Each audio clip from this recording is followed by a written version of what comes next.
I believe the death tax is un-American. Not a death tax. This is a silver spoon tax. According to the Farm Bureau, they estimate that at 2016 farm real estate values, cropland farms larger than 1,400 acres and all other farms larger than 2,200 acres would exceed the $5 million exemption level. I know of many farms just in my county that hit that level already, and they live constantly preparing to make sure that that land that's been in their family for generations can get passed on to the next generation, already when it's hard enough for young farmers to get into the business with the cost of it. It has not been shown that a single family farm has ever been lost as a result of the estate tax.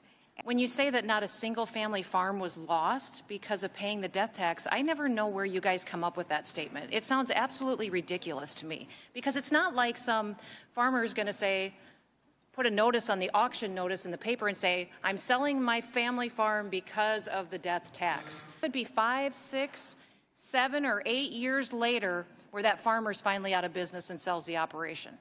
Now, are you in your statistics counting that as a family farm that's been lost to the death tax? No, you're not. But I see it around me every single day. There's the estate tax, which is to just a tiny minority of people who are the most successful in terms of inheriting wealth in our country. Colleagues on the other side of the aisle talked about how only 2 out of 1,000 people would be affected by the death tax. I think every family that has to spend any money doing estate planning is putting money into something that they could otherwise be investing in their business or in their family. The estate tax is primarily unrealized capital gains that have never been taxed, that are being passed on from generation to generation. Don't believe that this double tax, this un-American tax, this unfair tax doesn't hit the hard-working people who are right now in the middle of harvest in South Dakota.